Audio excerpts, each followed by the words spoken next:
સુરત શહેરમાં રાજકીય પક્ષો પોતાના સંગઠન મજબૂત કરવા સંમેલન યોજી રહી છે, ત્યારે અસંગઠિત કામદાર અને કર્મચારી કોંગ્રેસ પ્રમુખ તરીકે દિવ્યેશ વિરાની વરણી સાથે સચિન ખાતે તુલસી હોટલના હોલમાં કાર્યકર સંમેલન યોજ્યું હતું।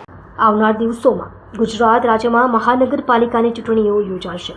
હાલ તો સમગ્ર ગુજરાતમાં તમામ રાજકીય પક્ષોના નેતાઓ આવી રહ્યા છે અને સંગઠન મજબૂત કરવા કાર્યકરો સાથે ચર્ચા વિચારણા કરી રહ્યા છે, ત્યારે અસંગઠિત કામદાર અને કર્મચારી કોંગ્રેસ પ્રમુખ તરીકે દિવ્યેશ વિરાની વરણી સાથે સચિન ખાતે તુલસી હોટલના હોલમાં કાર્યકર સંમેલન યોજ્યું હતું। કાર્યક્રમમાં ઉપસ્થિત મુખ્ય મહેમાન મનોજસિંહ પરમારની, ધનસુખ રાજપૂત, ફિરોઝ મલેક, કલ્પેશ બારોટ, ગિરીશ ગુધાણી, જયેશ દેસાઈ, દિનેશ બ્રહ્મભટ્ટ, પવન મિશ્રાનું અસંગઠિત કામદાર અને કર્મચારી કોંગ્રેસના પ્રમુખ દિવ્યેશ વિરાએ આભાર માન્યો હતો।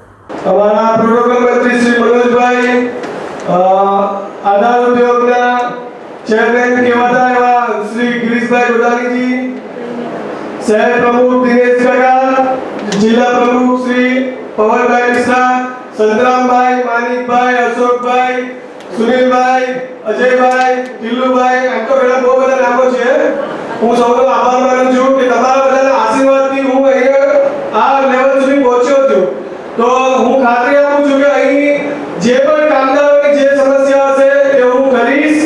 રિક્ષા, લારી ગલ્લા એ લોકોને કોઈ પણ કઈ બી જાતની પ્રોબ્લેમ હોય અડધી રાત્રે મને ફોન કરે, હું એ લોકો માટે એની ટાઈમ ઉભો રહીશ અને એમને પૂરેપૂરું મારાથી જેટલું બનશે એટલું હું કરીને આપીશ। અને મારાથી નહીં થાય તો અમારા સાહેબ છે બધા એમનો સહારો લઈને પણ હું કામ પૂરું કરીશ।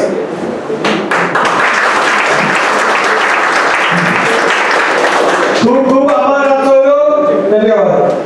असंगठित कामगार के सम्मेलन में मैं तो ऐसा कहूँगा, सम्मेलन नहीं बोलूँगा, सम्मेलन इसको नहीं कहेंगे।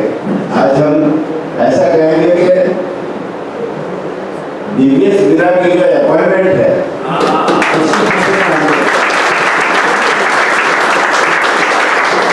और उसकी बधाई देने के लिए आप इतनी बड़ी संख्या में जो युवा वर्ग है और युवा वर्ग इतनी बड़ी संख्या में आया है, तो मैंने भी यही सोच के इनको अपॉइंटमेंट दी थी कि युवान है, 32 साल का युवा जो दौड़ सकता है, उसको देख के मैंने उनको असंगठित कामगार के लिए मैंने उनको रिक्वेस्ट की और मेरी